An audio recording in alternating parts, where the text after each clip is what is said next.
Hello good morning students, welcome to our YouTube channel study for you always. ठीक है, last हमने discuss हमारे जो अभी टॉपिक चल रहा है वो है बेस थ्योरम पे बेस क्वेश्चंस। ठीक है, मैंने कहा आपको पहले ही इन्फॉर्म करा था कि मैं आपको each and every type of question related to Bayes theorem will sort out. ठीक है, because there in this exercise confirmly a question occurred in your exam. Clear है? So I will solve many questions related to this topic again उसी series में move forward. Next question, in class 12 it is found that 60% are hostelier and 40% day scholars. According to result of first term test, it is found that 30% of hostelers attend distinction and 20% of day scholars attend distinction marks. What is the probability that the student is a hostelier? इसकी क्या probability होगी कि वो hostelier है? Clear है तक? अब हम सॉल्यूशन स्टार्ट करते हैं। ठीक है, गिवन है हमारे पास, गिवन डेटा है hostel student hostellers 60%, days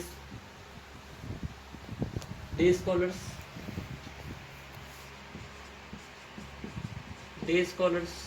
is equals to 40%। And क्या गिवन है? Distinction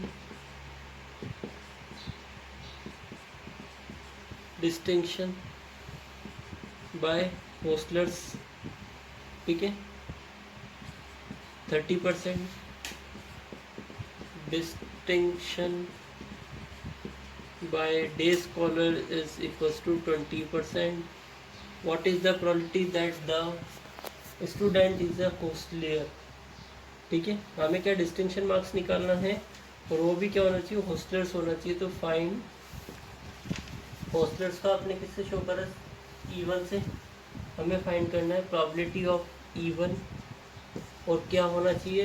attend distinction. डिस्टिंक्शन को हमने अलग से किससे शो करा? A से। क्लियर है? ये अपने पास गिवन हो गया। लेट करेंगे, let E1 equal to selection of hosteliers, selection of hostelier। E2 equals to selection of day scholar.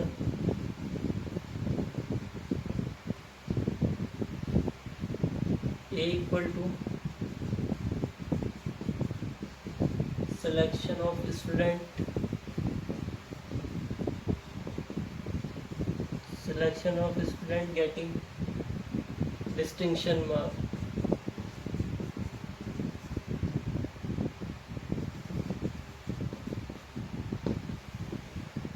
कि सबसे पहले हमें क्या करना था? इंडिविजुअल की प्रोबेबिलिटी फाइंड करनी होती है। 60% तो परसेंटेज को चेंज करेंगे 60/100। Probability of E2 selection of day scholar कितना है अपने पास? 40%, 40/100। क्लियर है? प्रोबेबिलिटी ऑफ AE1 मतलब उस पर्सन की डिस्टिंक्शन होनी चाहिए और वो हॉस्टल होना चाहिए। इसकी क्या प्रोबेबिलिटी अपने पास गिवन है? 30/100। Again probability of AE2 day scholar और getting distinction is equals to 20/100। सब डेटा आ गया हमारे पास। क्लियर है? तो बाय बेस थ्योरम, ठीक है, तो बाय बेस थ्योरम के अकॉर्डिंग प्रोबेबिलिटी ऑफ फाइंड क्या करना है? तो पर्सन होना चाहिए हॉस्टलर्स और डिस्टिंक्शन मार्क्स। इसके अकॉर्डिंग फॉर्मूला अप्लाई करेंगे। Probability of E1 into probability of AE1, probability of E1 probability of AE1 plus probability of E2 KE2। यहाँ से इसकी फर्स्ट क्या था, E1 की क्या थी 60/100। 60 मैंने आपको लास्ट बताया है आपको कट नहीं करने वैल्यूज़ को, बिकॉज एक बार आप कट कर दोगे इजी करने के लिए, बट एलसीएम में प्रॉब्लम आएगी। तो डिनोमीटर को आपको एज इट इज़ रखना है। KE1 की वैल्यू थी आपके पास 30/100। ये वाला part as it is 60/100 into 30/100 plus 40/100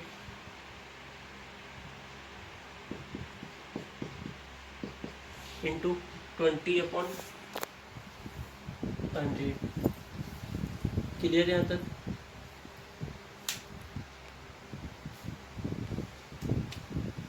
इसको आप सॉल्व करोगे तो 60 into 30/100 into 100,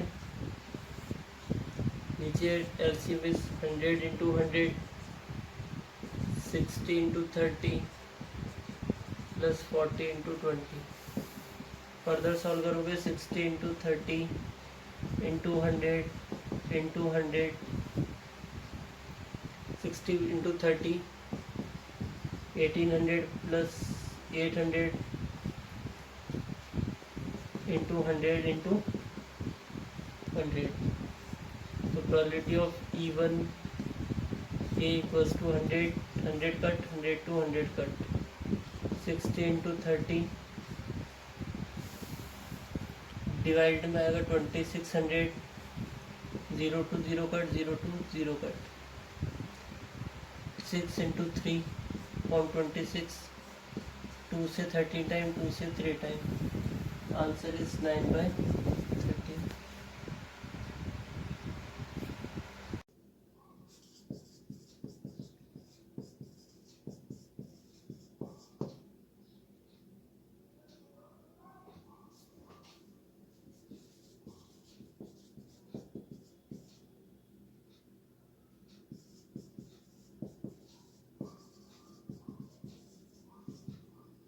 hello, good morning students. हमारा चल रहा बेस थ्योरम पे बेस हम क्वेश्चंस कर रहे हैं।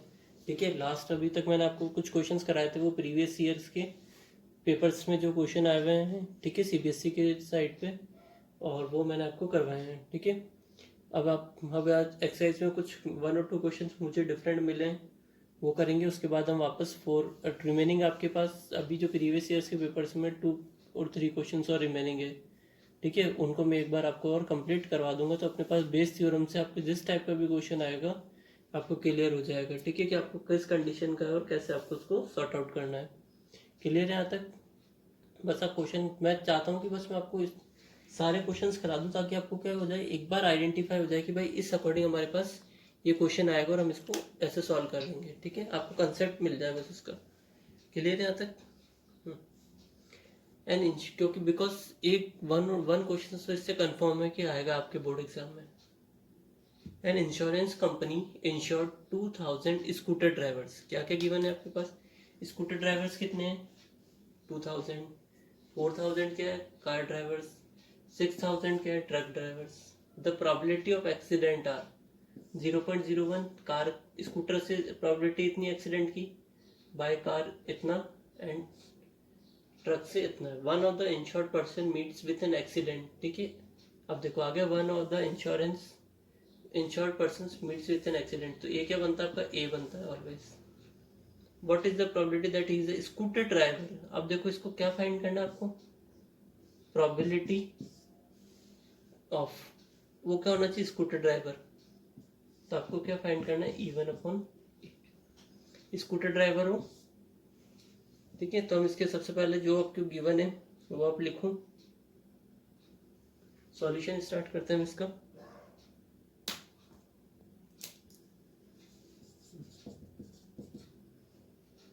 आपको क्या क्या गिवन है?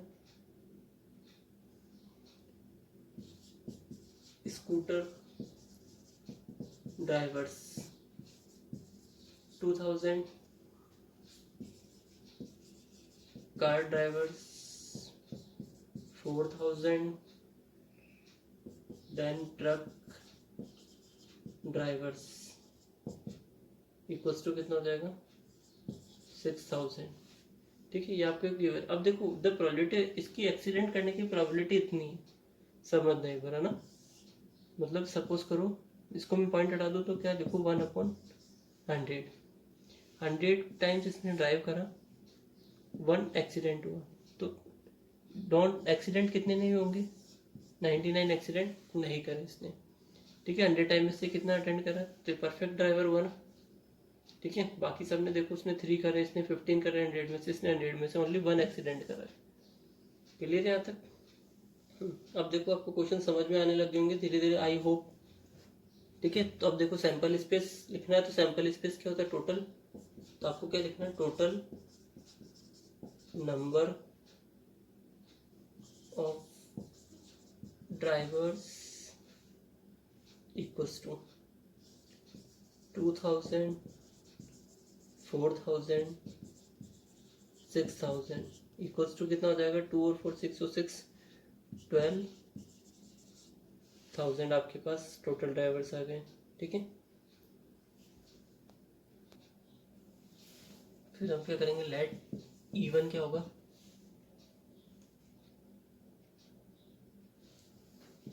इवन क्या होगा, driver of a scooter. 3 events हैं तो 3 कंसीडर कर लेना, इवन E2 E3। नेक्स्ट क्या हो जाएगा आपके पास, ड्राइवर ऑफ, नेक्स्ट क्या था, कार। E3 आपके इक्वल होगा, E3 equal to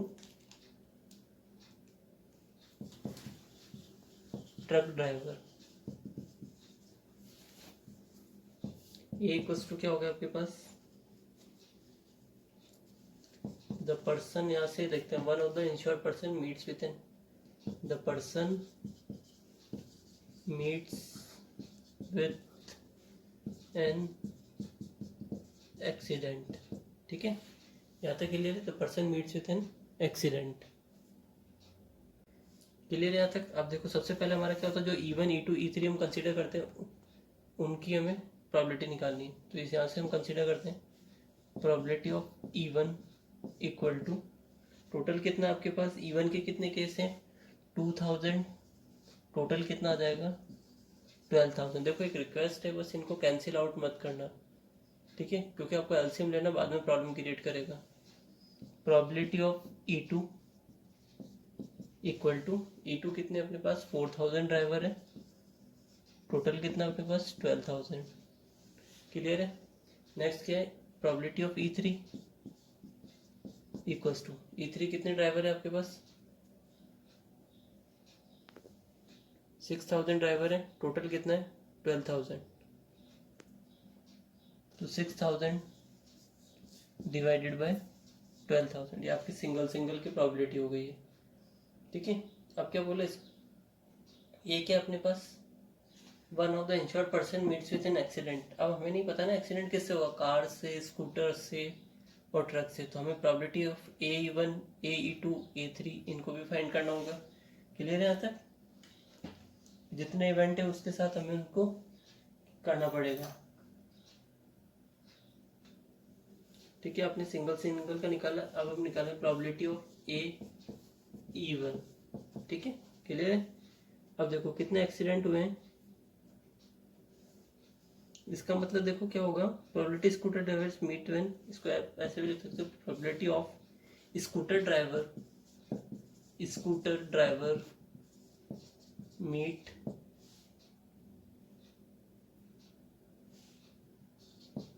with an, यहाँ पे मैट आएगा, so met with an accident equals to. ठीक है, कितना करा है इसने, 0.01 इक्वल टू कितना होगा, 1/100। क्लियर है। नेक्स्ट कितना होगा, probability of AE2 equals to probability of car driver meet with an accident equals to 0.03 equal to जाएगा 3/100। Next probability of AE3 equals to probability of truck driver met with an accident equals to 0.15 15/100। Clear है यहाँ तक। ये हो गया आपके पास। यहाँ तक क्लियर है, हमने सिंगल सिंगल की निकाल ली, इनका आपस में रिलेशन करके हमने भी इसको फाइंड कर लिया। ठीक है, प्रोबेबिलिटी ऑफ A3 कितनी हो जाएगी आपके पास 15/100। नेक्स्ट हमें क्या निकालना है, वो क्या होना चाहिए, किसका ड्राइवर हो। ठीक है, according to question the accident met with an scooter driver, तो उसके अकॉर्डिंग हमें इसको कैलकुलेट करना पड़ेगा। ठीक है, the probability that the driver is a scooter driver, the driver is a scooter driver. Driver कौन सा होना चाहिए, स्कूटर ड्राइवर होना चाहिए। तो आपको क्या फाइंड करना है, प्रोबेबिलिटी ऑफ E1/A। ए क्या हो गया अपने एक्सीडेंट का, ठीक है, और किसका फाइंड करना है, स्कूटर से, तो उसको ऑलवेज का रखेंगे न्यूमरेटर में। बाय यूजिंग बेस थ्योरम,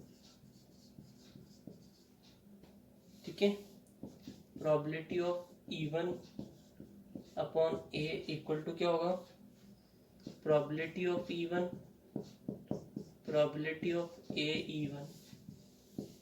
देखो एक इसका ट्री मेथड भी होता है, ठीक है, ट्री मेथड भी है, लेकिन बट मैं सोचता हूँ ये वो बहुत इजी हो जाएगा, लेकिन हाँ मार्क्स उसमें भी मिलेंगे, बट आपको उसको समझना है, और हर बार उसमें अगर आपने छोटी सी भी मिस्टेक कर दी तो पूरा क्वेश्चन रॉन्ग हो जाएगा। और ये आपका बिल्कुल कंसेप्चुअल है, ठीक है, इसमें आपके किसी भी तरह की मिस्टेक होने के चांसेस नहीं, नेग्लिजिबल चांसेस है, और आप फिर भी करते हो तो आपकी प्रॉब्लम है, बाकी इस मेथड पे आपको कहीं भी कोई प्रॉब्लम क्रिएट नहीं होगी।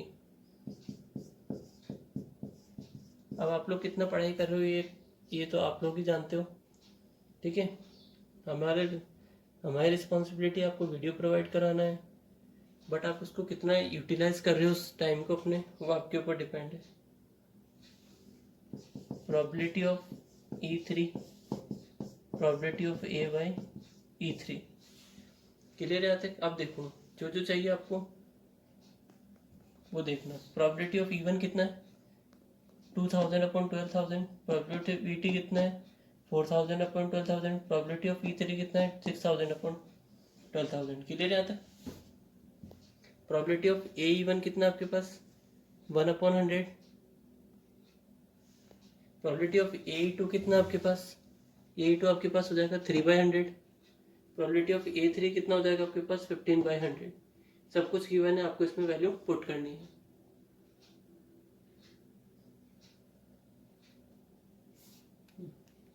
प्रोबेबिलिटी ऑफ E1 की वैल्यू आपके पास है 2000/12,000।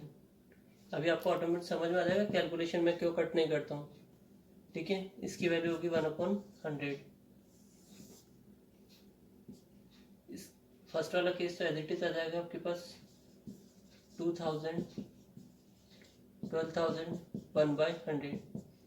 फिर देन क्या था आपके पास, 4000/12,000 मल्टीप्लाई बाय सेकेंड का कितना था 3/100, then plus 6000/12,000 multiply by 15/100।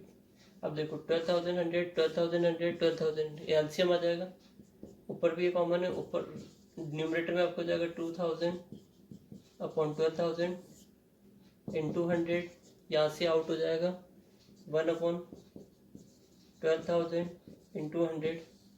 Remaining कितना बचा, 2000 प्लस 4 3 12,000,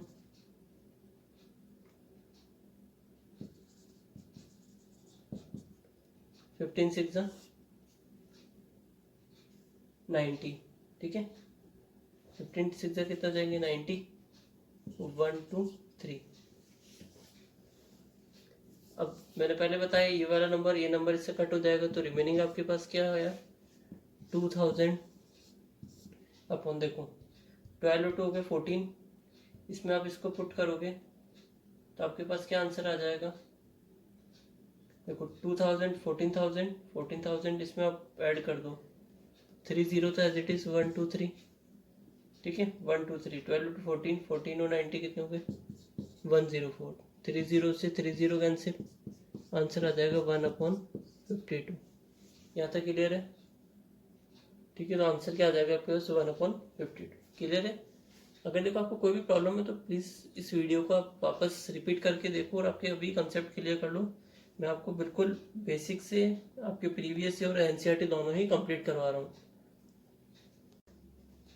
नेक्स्ट क्वेश्चन आपके पास, often it is taken that a truthful person commands more respect in the society. ठीक है, अब ऑब्वियसली बात है, ट्रूथफुल है, ठीक है, उसकी तो वैल्यू होगी। A man is known to speak the truth 4/5 time. ठीक है, 5 में से वो 4 टाइम्स तो ट्रूथ बोलता है। ये आपको देखना है फर्स्ट कंडीशन। ट्रूथ वाले क्वेश्चंस में क्या कंसीडर करना है आपको, 5 में से कितने टाइम्स उसने ट्रूथ बोला है। He throw a die and report that it is actually 6। ठीक है, क्या बोला है उसने, रिपोर्ट करा it is actually 6। Find the probability that it is actually 6। ठीक है, आपको क्या फाइंड करना है, इट इज एक्चुअली क्या है, 6 है। Do you also agree that the value of the truthfulness leads to more respect in the society. आप एग्री हो गए इसकी इस बात से, ठीक है, that the value of truthfulness, ठीक है, लीड्स टू मोर। अब देखो इसमें जो फाइंड करना है ना उसको आपको मिड में कर दिया है। ठीक है, क्लियर है? यहाँ तक इस बार इसने मिड में ही इसको दिया है। अगर इस पार्ट को हटा दो तो ये आपका लास्ट पॉइंट होगा। Find the probability, last question आता है, ये आपका गिव द रीजंस आते हैं ना, उसके according do you also agree that the value of truthfulness leads to more respect in the society. ठीक है, तो ट्रुथ कितना टाइम बोलता है, ट्रुथ 4/5। टोटल कितने हो गए आपके पास, टोटल इवेंट कर दो आप इसको, टोटल इवेंट कितने हो गए आपके पास, 5। क्लियर है? ये अपने पास अपने गिवन बता दियो। लेट इवन, क्या बोला है, he throws a die and report that it is actually 6। तो हमें क्या बताना है, 6 अकर, या तो 6 अकर होगा या 6 अकर नहीं होगा। देखो जैसे उसने 5 में से 4 टाइम ट्रुथ बोला ना, तो 1 टाइम टेल है। ठीक है, तो कितना हो जाएगा, 1 टाइम टेल है। ठीक है, तो 5 में से 4 टाइम्स ने ट्रुथ बोला तो 1 टाइम टेल है। इस सिमिलरली E1 क्या हो गया, 6 अकर्स, और E2 क्या हो जाएगा, जब भाई एक टाइम झूठ बोल रहा है तो एक टाइम 6 नहीं आ रहा, जिस टाइम वो टेल है दैट टाइम 6 नॉट अकर। ठीक है, क्लियर है? यहाँ तक 6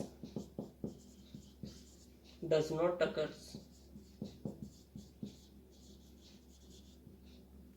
हो गया क्लियर। E1 क्या 6 अकर होगा, E2 क्या होगा, 6 नॉट अकर। यहाँ तक क्लियर है? फिर एक कॉमन लेते हैं हम, ई या ए, जो भी आप इसको कंसीडर करना चाहते हो। ठीक है, ई कंसीडर कर लिया। मैन रिपोर्ट्स क्या है, देखो आ गया, जो रिपोर्ट्स करता है उसको हम ए या ई से, चलो आपको प्रॉब्लम नहीं हो, हम ए कंसीडर कर लेते हैं। A equals to man reports, man reports that 6 occurs in the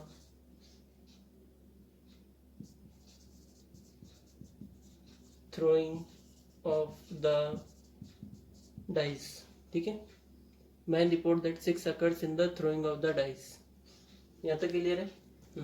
अब ये सब होने के बाद आपका फर्स्ट वर्क क्या होता है, आपने लेट कर लिया, आपने जो गिवन है वो कर ली। फर्स्ट आपके पास होता है प्रोबेबिलिटी ऑफ E1 फाइंड करने, सिंगल एलिमेंट की। ठीक है, उसने क्या करा, ट्रुथ बोला,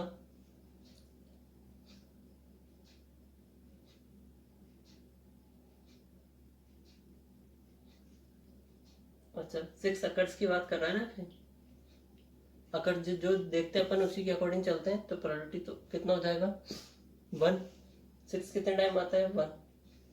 ठीक है, और आप इसके देखो सैंपल स्पेस लिखोगे डाइस के, तो कितना हो जाएगा, 1 2 3 4 5 6, टोटल कितने हो गए, 6। प्रोबेबिलिटी ऑफ E2 क्या होगा आपके पास, आपने क्या बोला, 6 नॉट अकर, देखो 6 कितने टाइम अकर हो रहा है, 1 टाइम। 6 कितने टाइम अकर नहीं हो रहा है यहाँ पे, 5 टाइम 6 नॉट अकर। क्लियर है यहाँ तक? तो प्रोबेबिलिटी कितनी हो जाएगी इसकी, 5/6।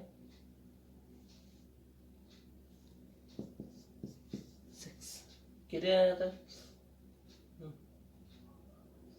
अब हमें क्या फाइंड करना पड़ता है, प्रोबेबिलिटी ऑफ, जो आप ए लेते हो सबसे पहले, ए डिनोमिनेटर में क्या आता है, इवन। इसकी प्रोबेबिलिटी कितनी होगी, उसने क्या बोला है, ट्रुथ बोला है ना। ए क्या होगा, report that 6 occurs in the throwing of the dice. 6 अकर कब होगा, जब वो ट्रुथ बोलेगा। ठीक है, यही तो बोला उसने। A man is known to speak the truth, this he throws a die and report that it is actually 6। जब वो सच बोलता है तो उस टाइम उसके पास कितना आ जाएगा, तो इस केस में कितना देंगे, 4/5। Probability of E2। ठीक है, अब देखो इसमें मैंने क्या लिखा था आपको, ए की कंडीशन क्या थी, man reports that 6 occurs in the throwing of the. 6 कब अकर होगा, जब वो ट्रुथ बोलेगा। क्लियर है? तो प्रोबेबिलिटी ऑफ E2 आपके पास क्या हो जाएगा, अब देखो E2 क्या है, 6 नॉट अकर। 6 नॉट कब, 6 not occur when he tells a lie, जब वो झूठ बोलता है। तो झूठ कितने टाइम बोल रहा है वो, 1 टाइम। कितने में से, 5 में से। क्वेश्चन देखो अच्छे से समझो। सबसे पहले क्या था, 4 times truth 1 time tell lie. क्लियर है? जब वो सच बोलता है, वो डाई को थ्रो करता है, उसके पास एक्चुअली में 6 आता है। ठीक है, find the probability that it is actually 6। वो एक्चुअली में क्या होना चाहिए, 6 होना चाहिए। डू यू ऑल्सो, ठीक है, अब देखो मैंने क्या लिया, यहाँ देखना, E1 क्या है, 6 अकर। E2 क्या है आपके पास, 6 नॉट अकर। ए क्या है आपके पास, ए कंडीशन है आपके पास, मेन रिपोर्ट्स दैट। ठीक है, ए क्या हो गया आपके पास, man report that 6 occurs in the throwing of the dice. ठीक है, क्लियर है यहाँ तक? अब देखो 6 कब अकर होगा, जब वो ट्रुथ बोलेगा। 6 कब अकर नहीं होगा, व्हेन ही टेल्स अ लाई। क्लियर है? तो प्रोबेबिलिटी ऑफ E1 आपके पास कितनी हो गई, सच बोलने की। ठीक है, क्योंकि आपने 6 अकर होने की बता दी आपको। हो गया था क्लियर? हमने इंडिविजुअल भी निकाल लिए हैं। अब बताओ आपको फाइंड क्या करना है, वो इंपॉर्टेंट है आपको, जो फाइंड करना है। क्लियर है? फाइंड क्या करना है, find the probability that it is actually 6। Actually में 6 होना चाहिए। क्लियर है? और 6, अब देखो फाइंड क्या करना है आपको, प्रोबेबिलिटी एक्चुअली में 6 होना चाहिए। तो 6 किस पर है, E1 पर अपॉन ए। ये आपको फाइंड करना है। क्लियर है यहाँ तक? Probability of E1 by A equals to आपके पास हो जाएगा probability of E1, probability of E1, probability of E1, probability of E1 plus probability of E2, probability of E2। Clear है? ये प्रोबेबिलिटी ऑफ E1 की वैल्यू आपके पास क्या है, 1/6 इंटू E1 की वैल्यू थी आपके पास 4/5। Probability 1/6 into 4/5 plus probability of E2 की आपके पास थी 5/6 इंटू 1/5। यहाँ तक क्लियर है? वही सिमिलर प्रोसेस, 6 इंटू 5 एलसीएम, नीचे भी हो जाएगा 6 इंटू 5 एलसीएम, 4 + 5। क्लियर है? जब आप इसको सॉल्व करोगे तो आपके पास आंसर आ जाएगा 6/5 से 6/5 कैंसिल, तो आंसर आ जाएगा 4/9।